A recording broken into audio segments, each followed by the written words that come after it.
Need some fast, cheap, reliable MUT coins? Go to MMOXP.com and use discount code MONEYSHOT for 5% off your order. Link in the description below.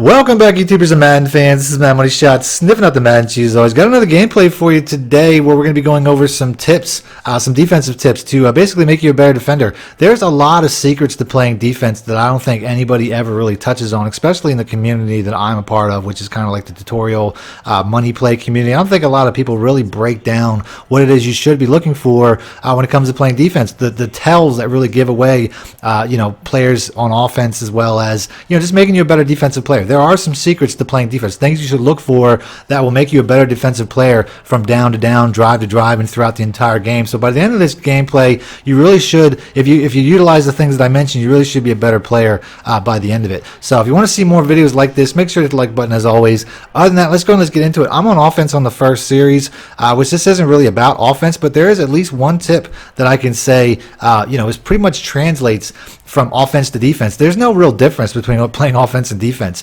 The mental aspect of it is basically the exact same thing. They're mirror images of one another, just kind of flipping it and doing the opposite of what you're doing. And I'll explain what I'm talking about. But ultimately, when you're on defense, think of it like you would if you were on offense. Think of it like an offensive player. So right here, my opponent's in a cover 2. I can see that now. So my goal is going to be a cover 2 beater because he's probably going to be in the exact same look. So I'm going to go with the stick play there at the top. Ultimately, when you're playing defense, you want to know where the weaknesses are of your defense and you want to protect them. Now my opponent here, he's coming down into the box. It looks like he's pressing, which is probably not a good idea in a cover 2. I don't know, though, if he's making the adjustment of putting his middle linebacker in the middle third because, to me, it looks like there's definitely space. I'm going to be looking for this B route. It looks like he has a step, but I guess Patrick Willis is just that much of a beast because I throw it up, I think it's the right read, and it just gets wrestled away. Look at this BS pick animation he gets. He has one hand on it. Randy Moss looks like he has two. And I guess in Madden terms, ties go to the defense. Bullshit. It's okay, though. Defensive video anyway. And since we're starting off, we know nothing about our opponent. I would say the number one thing to do is play the percentages. I have no way of knowing what type of player this guy is. This is the very first time I'm playing him. This is the very first play he's calling against me. But 90% of people in the Madden community are run first players because they're so overpowered. So playing the percentage, I'm going to pick my top run defense. Ultimately, if somebody's in a 2 wide receiver set or less, the threat of the run is there. So that's pretty much a good guess, is he's probably going to be a running player. Which brings me to my next tip, which is basically have your plays pre-selected. You should have a list of like 5 plays in your head which really are set for like a tier system. This is my number 1 run defense right here. Cover 1, QB contain out of the 3-4 bear.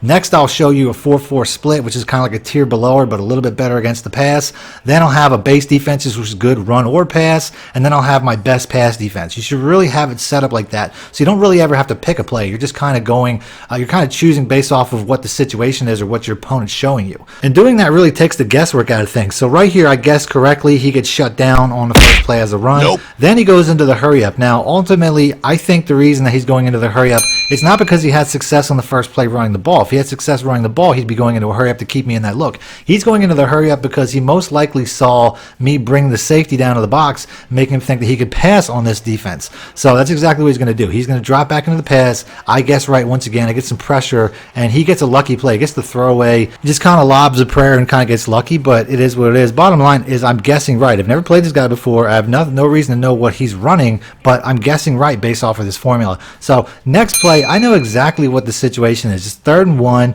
Everything I need is right on this page here. He's at his own 23-yard line, so I know that I don't really have to do anything more than just play the percentages because ultimately, if he gets the first down here, it's not a big deal at all. So I'm going to go ahead and I'm going to call, like I said, I'm going to go down a tier. I'm going to call a slightly less run defense, but something that's still pretty good against the pass because I'm playing the percentages here. He could go either way. He already threw the ball once, ran the ball once, so I want to have something that's a little bit better of a pass defense. So I'm going to choose the cover 2 invert because, once again, knowing the situation, it's 3rd and 1, he's probably going to try to throw something short. So I go ahead and I hard flat. I do my adjustments to take away inside runs and outside runs, and we're in a situation right here where pretty much every run play should be shut down. If he runs inside or outside, should be shut down, and I pretty much have the short routes taken away as well. Now he picks up the first. He barely ekes it out. He gets it past. He's just a little bit faster than my linebacker there. No big deal. So now he's passed the ball more than he's run the ball. So I'm just going to simply do the math, and I'm going to know that he's probably more likely to throw. Again, I'm just basically going with the fact that he has 2 passes, 1 run. I'm going to pick a play that's a little bit better of a pass defense and kind of play the law of averages once again. So I'm going to, I set my defense up. I press just in case, he does decide to run, which he does decide to do, and I take that away. So like I said, I'm not completely bailing out for the pass. I'm going down tier to tier. So now he's 2 run plays, 2 pass plays. I'm going to go straight to my base defense, which is my, one of my favorite plays, whether it's run or pass. This is a very good defense. You should stop both because he's proven himself to be a pretty even player. And you can see right here, we get shut down once again. So now in 3rd and 9, I mean, you can pretty much guarantee it's going to be a pass play once again, regardless of his tendencies, because you have to play the situation. He doesn't give me the opportunity to change my defensive play. Not too worried about it though, because luckily, like I said, I took a base defense, which I feel just as comfortable stopping the run as I do the pass. Watch out, watch out, watch out, watch out! And we get a sack. So no real concern there. If somebody was having a little bit more success on me, I might have called a timeout, switched over to my best pass defense, but that situation didn't come up as we get the sack. Next play on offense or on special teams, I get a really nice return. We're starting off inside of his territory, and I'm going to call one of my go-to plays. I just put this play out not too long ago. People obviously were very happy with it. It was something that I never really mentioned. That's a really good man-beating play. And on this play, you can see right here, he runs an all-out blitz. I get sacked, but you can see these wheel routes destroy man. So I'll put that away in my head for later. But next play, I get a wide open receiver that for some reason just sails over his head, despite the fact that it says it was accurate. What the hell was that? That's 2 serious BS moments I've had go against me, but it is what it is. Still early in the game. So 3rd and 16, we're going to take what we can get here as we just basically, I see he's in an all-out blitz once again, so I'm just going to hit him with a zig. It turns out that he wasn't, though. He was actually in a cover 3. So I'm in a gray area situation where I pretty much got to go for it. I mean, I can't punt it away. I'm not within field goal range. So what I'm going to do is I'm going to pick the exact same play that I threw an interception on, because I know this play can beat cover 2, it can beat cover 3, and it can beat man. So I just have to read the defense and make the adjustments. And sure enough, it looks like he's in that cover 2 one more time. Break yourself, fool! And it works out just like it should have in the first place. So going back on the defensive side now, up 7. A lot of people, once they're down, down a touchdown isn't really a situation where people start changing their tendencies, but it's something to watch for. So first play, he's going to run for it once again. I'm still in my base defense because this guy, like I said, he's proven to do run and pass. He's been in a 2 wide receiver set this entire game, which is a really good way to hide your tendencies as far as an offensive player goes. I mean, one of the biggest tells is formation, but he's been in the same formation this entire game, so it's not a tell. So as of right now, the best I can do to zero in on the type of player that he is based off of, like I said, play your defenses based off of tiers. He's right in the middle between run and pass, so I can't go too heavy on the run defense, I can't go too heavy on the pass defense. So 3rd and 10, I would switch over to my pass defense, but he keeps me in this look based off of the fact that he keeps calling a no huddle, and that's pretty much, that really attributes to how he got that first down right there, is because I couldn't change over to a more, I couldn't go down a tier to my best pass defense, and that's pretty much going to be how I play him the rest of the way until you can see right here I get a pick. Gotcha, bitch. So right there, I mean, you can see that he knew what I was running. He basically changed his protections to the point where all of his, he kept everybody back as a blocker, and that's why Rod Woodson there could freelance a little bit and get that interception. So we get a pick from the computer. I'll take that all day. Next series on offense, I'm pretty much just trying to shoot it up top, just take a shot. I mean, I can't expect that he's going to be expecting that right off the bat.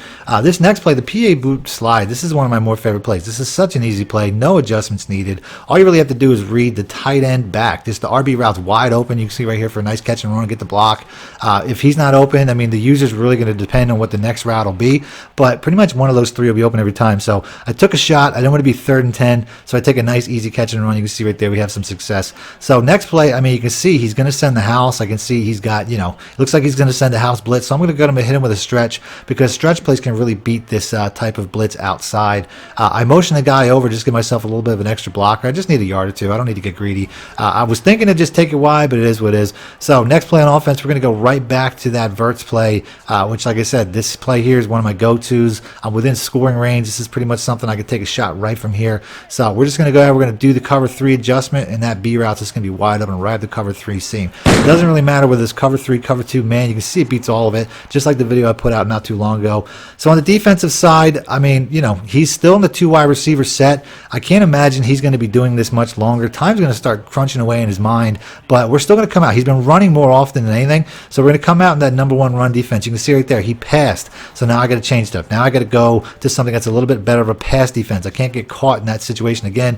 And he gives me his first tell of the game, which is he switches formations to a 3 wide receiver, 2 running back set. So I pretty much know from here on out he's going to be passing, and that's based off of the situation. I got to play this situation now. He's in a situation where he's down 2 touchdowns. The game clock is ticking away. He's going to start switching it up. So if I play this situation, I'm going to be in a pass defense pretty much the rest of the game. Right here, I mean, I've been sending a lot of heat. He makes a smart call. He calls a screen pass, but I sniff that out with my defensive tackle. I'm all over that.